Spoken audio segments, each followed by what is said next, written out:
3 of my life learning with the next generation. My first learning to the youth is big dreams. If you focus on the goal, you will overcome all obstacles.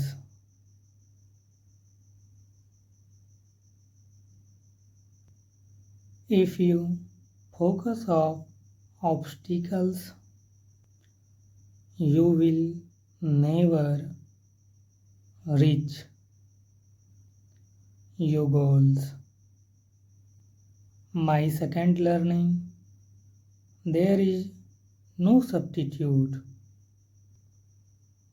to hard work,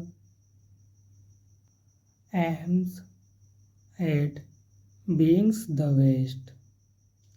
No just the best in India, but the best in the world. My third learning, it is very important to be possible in the life. Have self-confidence, believe in yourself. Hi everybody, आप लोग कैसे हैं? किसी भी exams की तैयारी यदि आप कर रहे हो तो सबसे इम्पॉर्टेंट है सिलेबस को कवर करना। ठीक है, आप जिस भी एग्ज़ाम्स की तैयारी कर रहे हो सबसे पहले आप सिलेबस को बहुत अच्छे तरीके से देखें और प्रीवियस ईयर क्वेश्चंस को एनालाइज करें। इनसे क्या होगा कि आपको पता चलेगा कि क्या हमको पढ़ना है और क्या छोड़ना है। जब आप प्रीवियस ईयर क्वेश्चंस को बार बार देखते रहेंगे तो आपको पता चलेगा कि हमारे एग्ज़ाम्स के लिए कौन से चैप्टर, कौन सी टॉपिक इम्पोर्टेंट है। ये तभी होगा जब आपको सिलेबस याद होंगे। कभी आप देखते होंगे कि बहुत कम पढ़ने वाले बच्चे भी बहुत अच्छे नंबर लाते हैं। इसका रीज़न यही है, वो बहुत अच्छे से स्मार्ट वर्क तभी कर पाते हैं जब उसको सिलेबस पता होता है। जब आपको सिलेबस ही पता नहीं रहेगा तो आपको कैसे पता चलेगा क्या पढ़ना है और क्या छोड़ना है। सिलेबस पता रहने पर ही आप कम समय में अच्छे परफॉर्म कर पाएंगे। हाय एवरीवन, आप लोग कैसे हैं? आप लोग यदि बीएससी में हैं, बीएससी की तैयारी कर रहे हैं, यदि आपको बीएससी के बाद असिस्टेंट प्रोफेसर की तैयारी करना है तो आप मेरे भाई दिल से समझ लो, जेन्युइनली मैं बता रहा हूँ कि बीएससी को बहुत अच्छे तरीके से पढ़ना है। जब आप बीएससी की तैयारी बहुत अच्छे तरीके से करोगे तभी आपकी ज़िंदगी आगे की ओर बढ़ पाएगी। आपको पता होना चाहिए, जब आप बीएससी में बेस्ट नंबर लाओगे, अच्छे रैंक लाओगे, तभी आपका अच्छी यूनिवर्सिटी में एडमिशन होगा जिनसे आप तैयारी कर सकते हो। और आप जिस भी यूनिवर्सिटी से हो, मिनिमम में पीजी पोस्ट ग्रेजुएशन एमएससी करने के लिए आपको 80% की ज़रूरत है, तभी आप पीजी में एडमिशन ले सकते हो। बाद में चीज़ें पता नहीं होती है जिनसे हमें तकलीफ़ भी होता है, तो आप पहले ही याद रखें, यदि आपको असिस्टेंट प्रोफेसर की ओर जाना है तो बीएससी में लगभग 80% चाहिए ही चाहिए।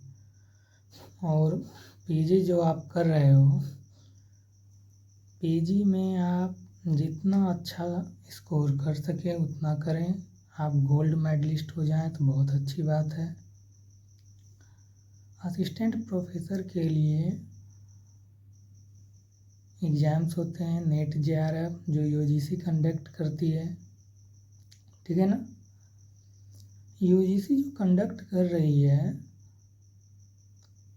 तो हम लोग साइंस बैकग्राउंड से हैं, तो जिसकी साइंस है वो CSIR नेट का एग्ज़ाम देंगे, और जो आर्ट पेपर से है, जिसने एमए किया हुआ है, वो यूजीसी नेट का एग्ज़ाम देंगे। तो ये चीज़ें हमारे दिमाग में बनी रहती है कि हम साइंस से हैं और कोई आर्ट्स से है, तो डायरेक्ट नेट एग्ज़ाम बोलने से नहीं हो जाता है ना।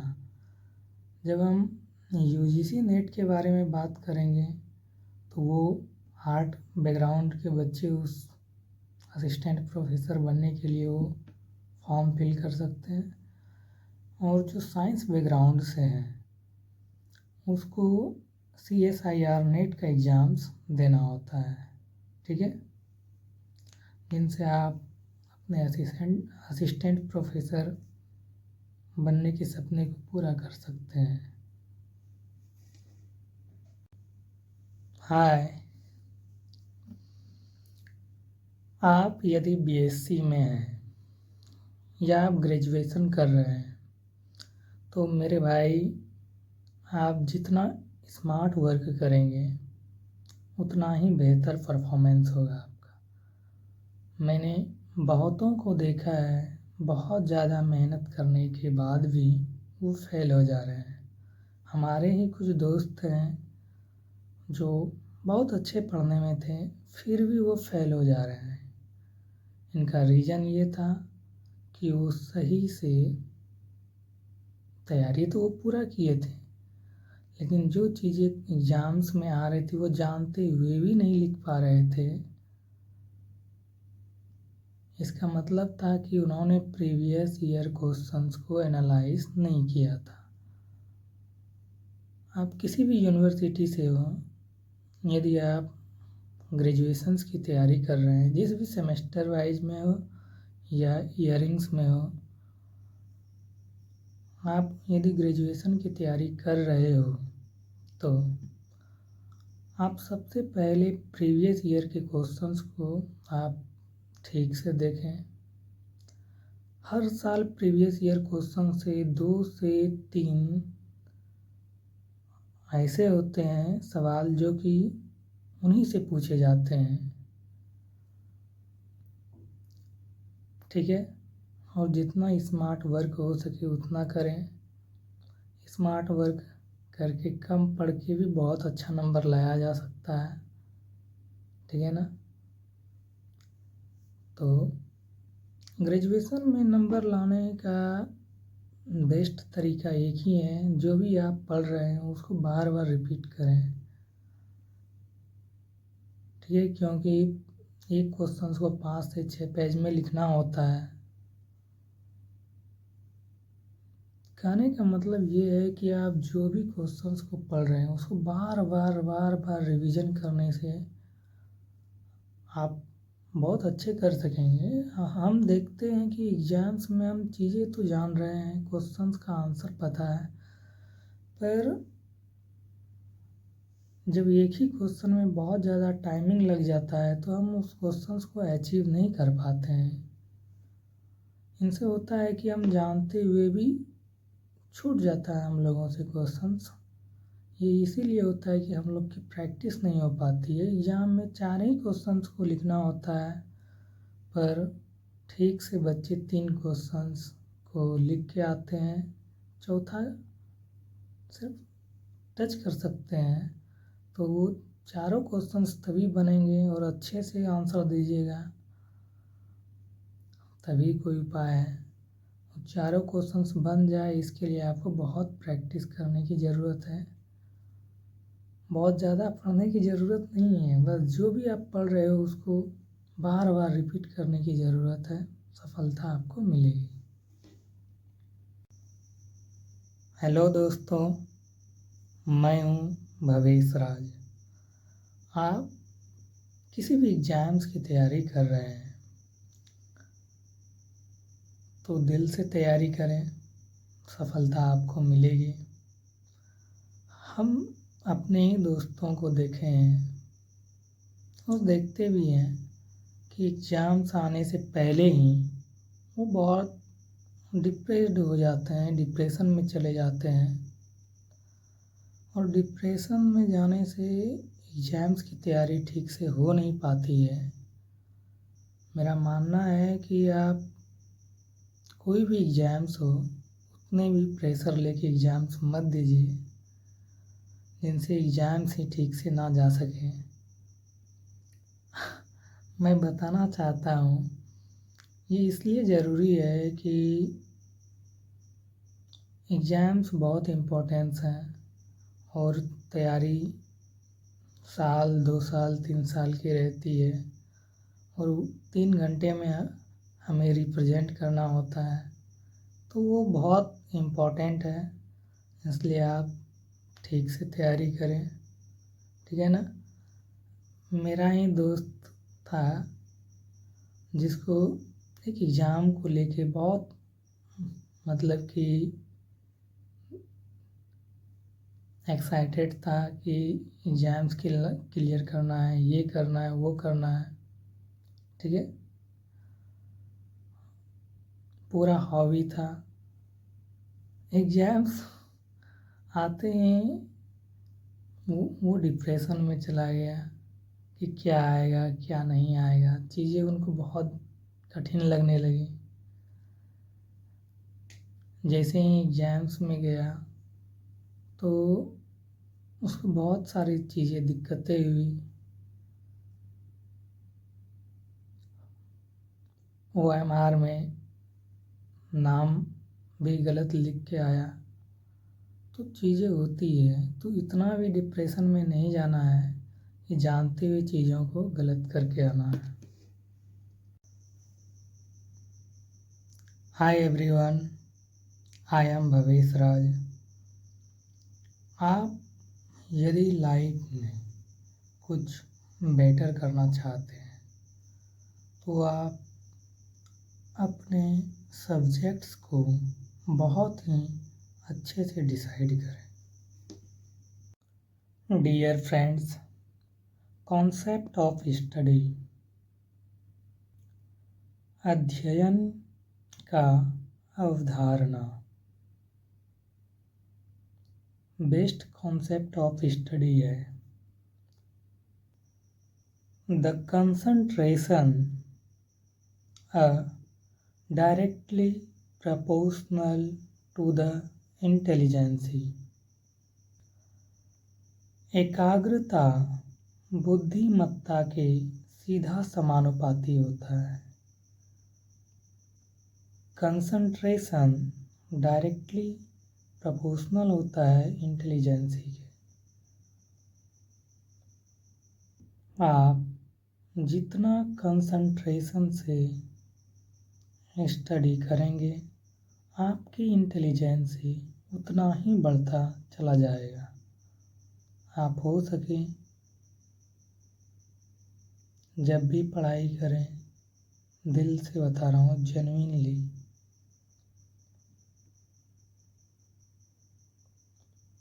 उसमें पूरे कंसंट्रेटेड माइंड के साथ पढ़ाई करें। दुनिया में ऐसा कोई भी इंसान होगा जिसे अपना बचपन याद नहीं आता होगा। वो माँ जिसके आंचल में हमारा बचपन बीतता है। वो माँ जिसके आंचल में हमारा बचपन बीतता था, वो माँ जिसके आंचल में हमारी कई रातें जागती थी, जिसकी लोरी में हमें सुकून की नींद मिल जाती थी, वो पिता जो हमारी ज़रूरतों को पूरा करने के लिए स्वयं को खर्च कर देते थे। हमारी ज़िंदगी का हर सुख, हर सपना, हर ख्वाहिश हमारे माता पिता की आँखों में चमक भर देते थे।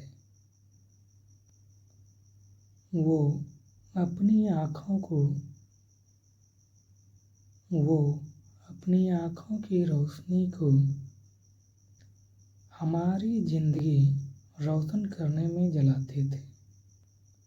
लेकिन कुछ वर्षों बाद जब उसकी आँखों से नींद ओझल हो जाती है, रोशनी धंधुली हो जाती है, तब उन्हें एहसास होता है कि वो लोग खर्चीले थे। उन्होंने अपना सुख, चैन खर्च किया, अपने आप को खर्च किया। तब बच्चे समझदार हैं। बच्चे खर्चीले नहीं हैं। वो बचाना जानते हैं। उन्होंने बचा के रखा। अपना स्वार्थ, अपना मतलब बेशक उन्होंने बचा के रखा है। अपने आप को अपने माँ बाप से। Hello everyone. इस समाज की सबसे बड़ी और सबसे कड़वी सच्चाई है, बच्चों द्वारा अपने असहाय, आसक्त अपने माता पिता को अपने हालातों पर छोड़ देना। दुर्भाग्यवश ये बहुत से घरों की हकीकत बनते जा रही है। हम जिस समाज में रहते हैं, उस समाज की बहुत सी घरों की ये हकीकत बन गई है। लेकिन एक अंधेरा है तो लाख सितारे हैं। यदि एक निराशा है तो लाख सहारे भी हैं। डियर फ्रेंड्स, ये बहुत छोटी सी स्टोरी है जो बहुत बड़े लोगों ने कही हुई है। हमें लगा आपको बताना चाहिए। और इस स्टोरी से इम्पैक्ट ये होता है कि आप अपने माँ बाप से बहुत प्यार करें। उसे आपकी ज़रूरत है। आप एक बहुत अच्छे इंसान, बहुत आदर्श बच्चे बने अपने माँ पापा के लिए, इस देश के लिए। कहते हैं ना, हम लोग जिसके बारे में सोचते हैं उसकी ऊर्जा ट्रांसफ़र होने लगती है। एग्जाम्पल्स के रूप में देखें तो हम पॉजिटिव पर्सन्स को सोचते हैं, like that Bill Gates, Elon Musk. तो हमारे अंदर पॉजिटिव एनर्जी होती है। यदि हम नेगेटिव पर्सन्स को देखते हैं तो हमारे अंदर नेगेटिव ऊर्जा दौड़ने लगती है। अच्छे इंसानों में जैसे रतन टाटा सर है, जो बहुत अच्छे इंसान है, तो हमारे अंदर ह्यूमैनिटीज होने लगती है। तो इसीलिए कहते हैं कि जिसके बारे में आप सोचोगे उसकी ऊर्जा आपके अंदर ट्रांसफ़र होने लगेगी। ज़िंदगी में जो भी आप अभी हैं उसे त्याग कर, उसे छोड़कर आप अपने लाइफ में जो भी बनना चाहते हैं उसके लिए मेहनत करें। आपको सफलता ज़रूर मिलेगी। डियर फ्रेंड्स, दिल से बता रहा हूँ, जेन्युइनली अच्छे से पढ़ाई करने का बेस्ट वे आपको यदि पढ़ने से याद होता है तो आप दोबारा पढ़ाई करें। यदि आपको लिखने से याद होता है तो आप दोबारा लिखें, नोट्स बनाएं। मैक्सिमम लोग पढ़ाई यहीं पर ख़त्म कर देते हैं, पर पूरी पढ़ाई ख़त्म नहीं हुई है। सबसे इम्पोर्टेंस है रिवीजन, जो लगभग लोग स्किप कर देते हैं। अगर आपको सीरियसली क्वालिफाई करना है किसी भी एग्ज़ाम्स को तो सबसे इम्पोर्टेंस है रिवीजन। ना पढ़ने का तुम्हारे पास 1000 बहाने हैं। ना पढ़ने का तुम्हारे पास 1000 बहाने हैं। अब देखना है, फैसला तुम्हारा है। ज़िंदगी भर दूसरे का स्टेटस देखना है या खुद का स्टेटस बनाना है। Dream big, don't dream the possible, dream the impossible. Have a nice day.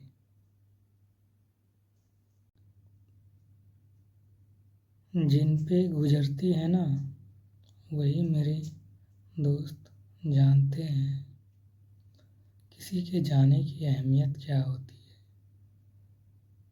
है। जिन पर गुजरती है वो जानते हैं किसी के खोने की अहमियत क्या होती है। दूसरों के लिए ये भले ही आम बात होती है। किसी का जाना जिंदगी से, किसी के ज़िंदगी से चले जाने जैसा होता है। इसलिए कहते हैं ना, जब साथ होता है तो चीज़ें समझ में नहीं आती।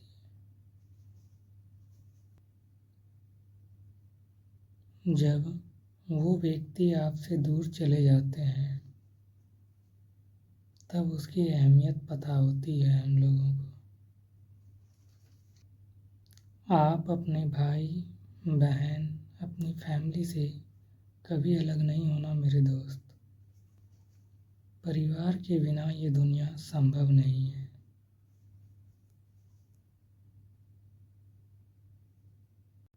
वो चाहे बेपनाह हमको, वो चाहे बेपनाह हमको, ये चाहत है तो है उनसे, उन्हीं से शिकायत और उन्हीं से राहत है। उनसे हजारों ऐब है उनमें, हजारों ऐब है उनमें, हजार खामियां भी है। सो है मोहब्बत है तो है उनसे। बहुत खूबसूरत लाइन है। चाहता तो मैं बच सकता था, मगर कैसे बच सकता था जो बचेगा वो कैसे रचेगा। वो चाहे बेपनाह हमको, ये चाहत उनसे है तो है। दुनिया में कोई भी इंसान हमेशा के लिए नंबर 1 नहीं रहता। एक दिन कोई तुम्हें जरूर हरा देगा। विकास दिव्य कृति सर का कहना है, एक ही फॉर्मूला आप भी समझ लीजिए।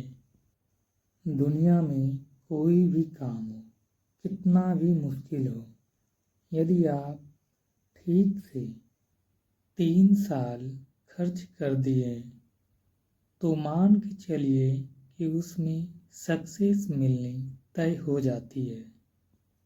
3 साल का गोल्डन रूल्स है। एक पढ़ाई और एक मेहनत ही ऐसी चीज़ है जिससे सफलता मिल सकती है। अगर इल्म होता उसको मेरी मोहब्बत का, अगर इल्म होता उसको मेरी मोहब्बत का, उसे मुझसे नहीं खुद से मोहब्बत हो जाती। Talent without work is nothing, and work without talent is nothing. To read in the street.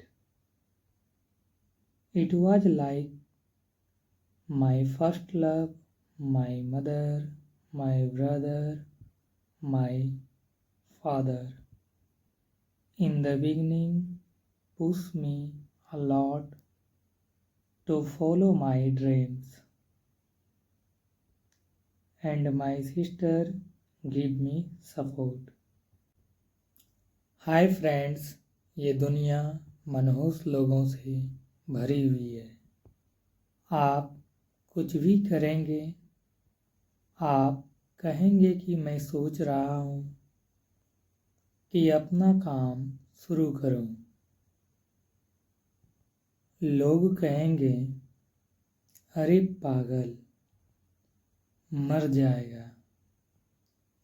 अरे पागल, तेरे खानदान में आज तक किसी ने ऐसा किया है? तेरे बस की बात नहीं है।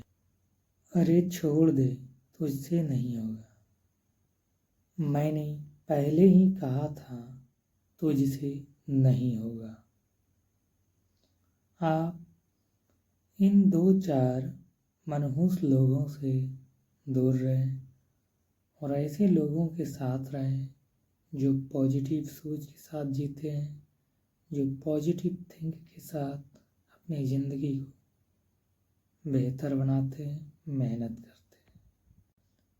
हाय फ्रेंड्स, ये दुनिया मनहूस लोगों से भरी हुई है।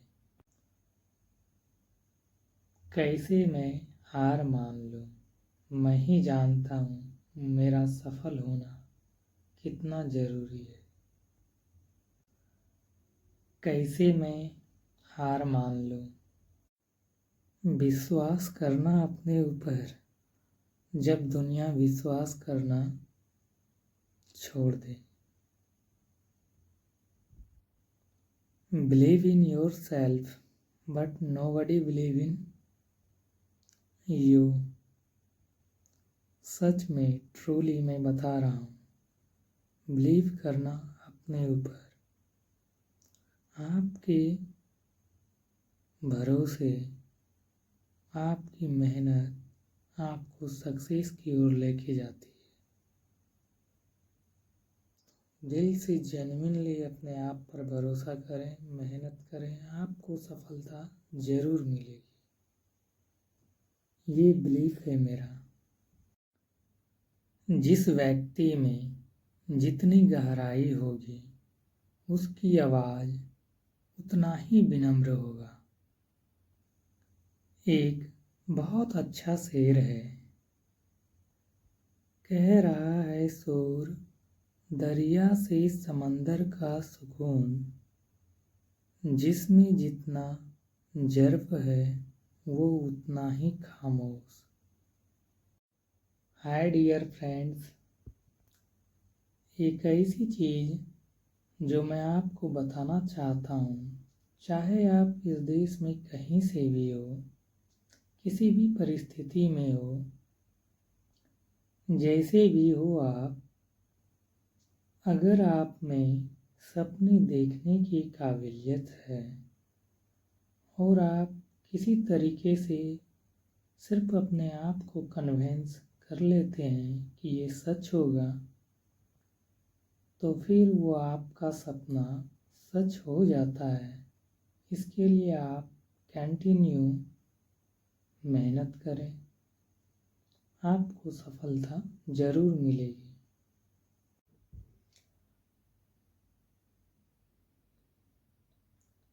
Good morning my dear friends.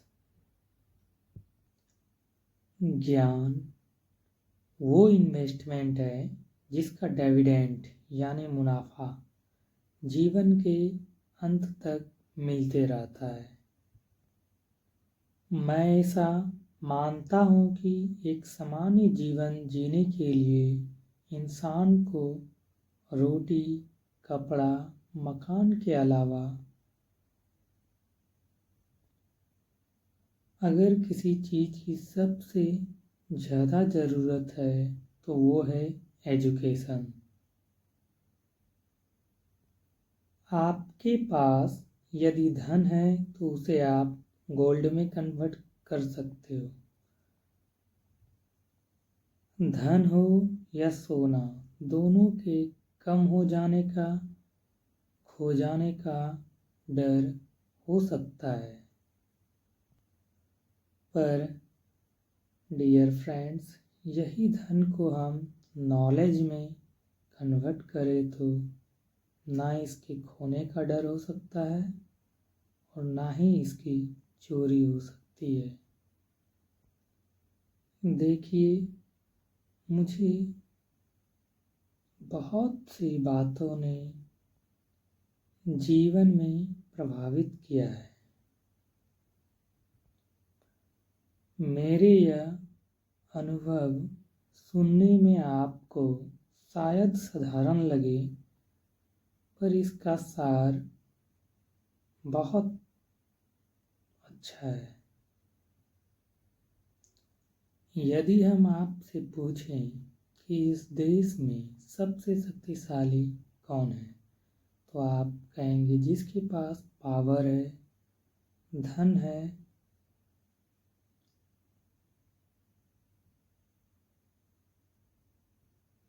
मेरा मानना है कि किसी को भी धन या वेपन्स पावरफुल नहीं बनाता।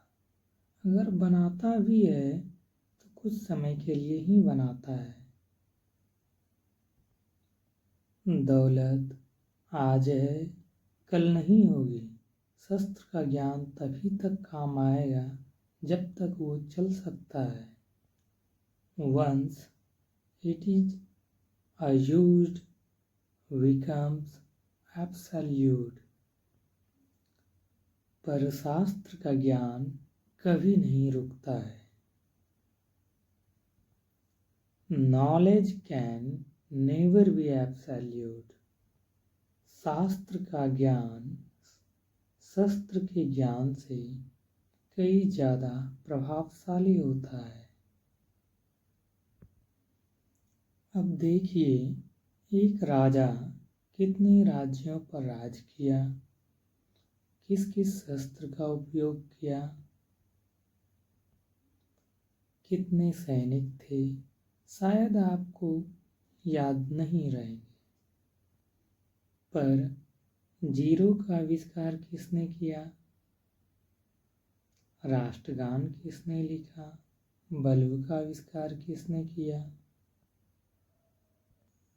आपको जरूर याद रहेंगे। इतिहास गवाह है, एक राजा अपने शक्ति के बल पर वहीं तक राज कर सकता है, जहाँ तक उसका साम्राज्य फैला हो वहीं तक पूजा जा सकता है। वो केवल अपनी प्रजा का ही प्रिय होता है। पर ज्ञान की कृति फैलाने वाले Albert Einstein, William Shakespeare, Rabindranath Tagore जैसे व्यक्ति पूरे विश्व में पूजे जाते हैं। अपने जन्मभूमि से लेकर पूरे विश्व में उसका आदर होता है, सम्मान होता है और उसको लोग पूजते हैं। संपूर्ण मानव जाति के लिए वो प्रेरणा स्रोत होते हैं। ज्ञान का धनी व्यक्ति हमेशा प्रेरणा स्रोत और आदर योग्य होते हैं। ज्ञान वो कवच है जो आपको अपनी विपरीत परिस्थितियों में आने वाले कठिनाइयों से आपकी रक्षा करता है। फिर किसी भी शस्त्र की आपको आवश्यकता नहीं होती है। दो चीज़ें इंसान यदि अपने जीवन में सीख लेता है तो वो कभी नहीं भूलता है, जैसे कि साइकिल चलाना, स्विमिंग करना। सालों बाद भी आप इन क्रियाओं को करेंगे तो आपको ऐसा नहीं लगेगा कि शायद हमें याद नहीं है कि हम नहीं जानते।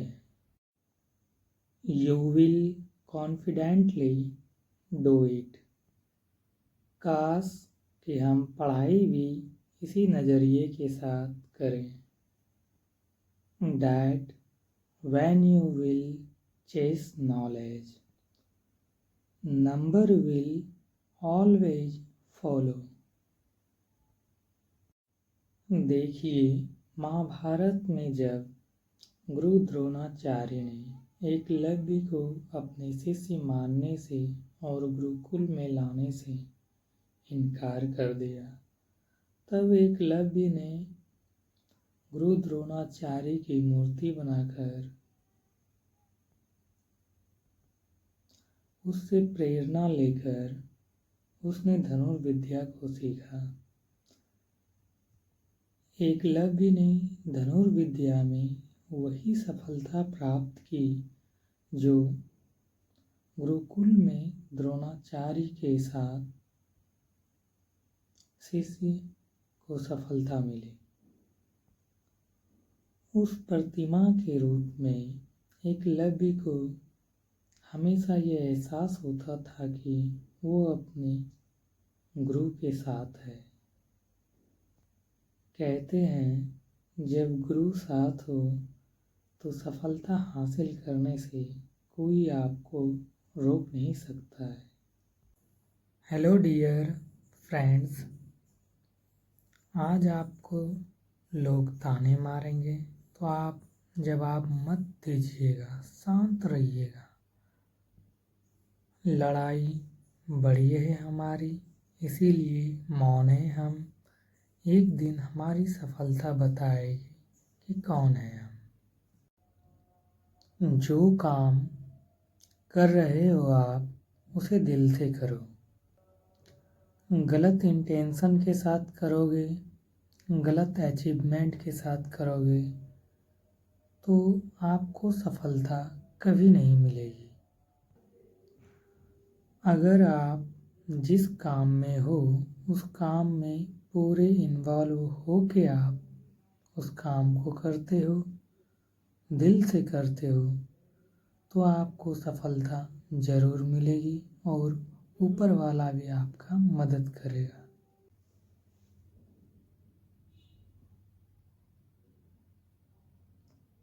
तुम्हारा इंतज़ार ना करते हुए भी हर मोड़ पर तुम्हारा इंतज़ार किया। तुम्हारी उम्मीद ना रखते हुए भी मैंने हर कदम पर तुम्हारी तमन्ना की।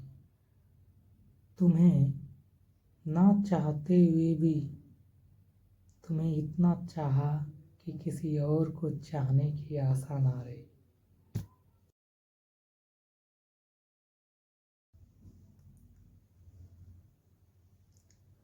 अकेले रहने का मज़ा ही कुछ और है। ना किसी की ज़रूरत, ना किसी से उम्मीद।